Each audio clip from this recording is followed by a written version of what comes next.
DJ Sanjay सदा, चिकना बाजार, जिला सिरहा।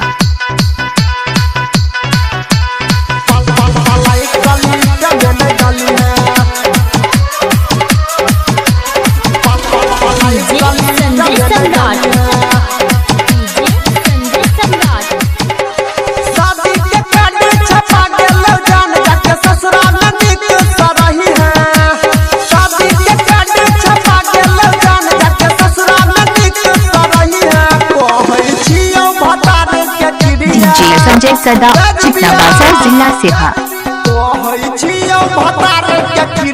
नंबर मलाई कलिस्ट में डाली है कहई छियो भतार के क्रिया नंबर मलाई कलिस्ट में डाली है। अभी आप सुन रहे हैं तेनवाई से मां दुर्गा म्यूजिक की प्रस्तुति।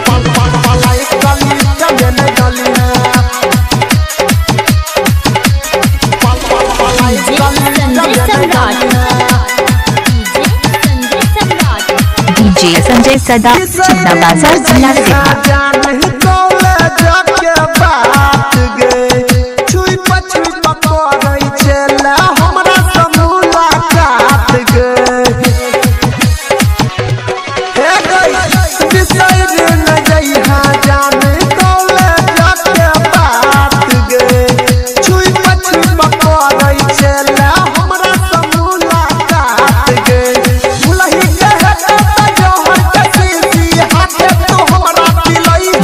संजय सदा, चिकना बाजार, जिला सिरहा।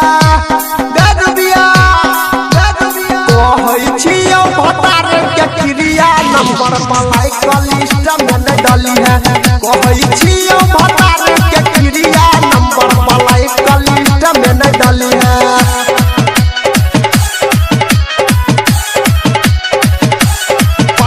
मलाई कलिस्ट में डाली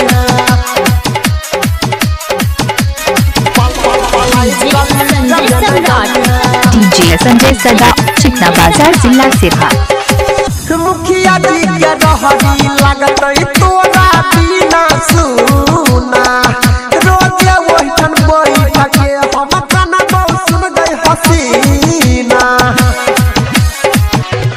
हे गई मुखिया जी के रहरी लागत तोरा बिना सुना रोजे वहीठन बैठ के हम गाना बहुत हे गई हसीना।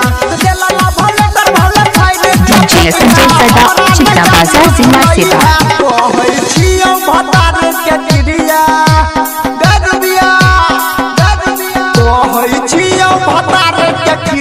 नंबर मलाई कलिस्ट में डाली है कहई छियो भतार के क्रिया नंबर मलाई कलिस्ट में डाली है। अभी आप सुन रहे हैं तेनवाई से मां दुर्गा म्यूजिक की प्रस्तुति। मलाई कलिस्ट में डाली है डीजे संजय सदा, चिकना बाजार, जिला सिरहा।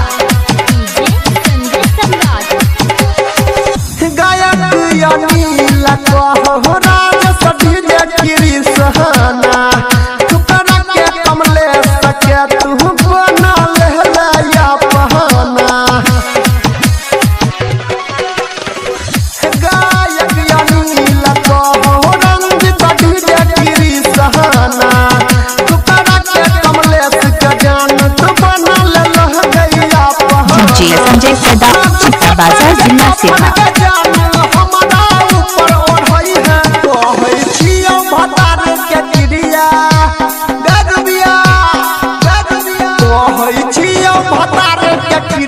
नंबर मलाई कलिस्ट में डाली है कहई छियो भतार के क्रिया नंबर मलाई कलिस्ट में डाली है। शादी के कार्ड छपा के जान जाके ससुरा में दिख रही है कहई छियो भतार के क्रिया। डीजे संजय सदा, चिकना बाजार, जिला सिरहा। कहई छियो भतार के क्रिया नंबर मलाई कलिस्ट में डाली है कहई छियो भतार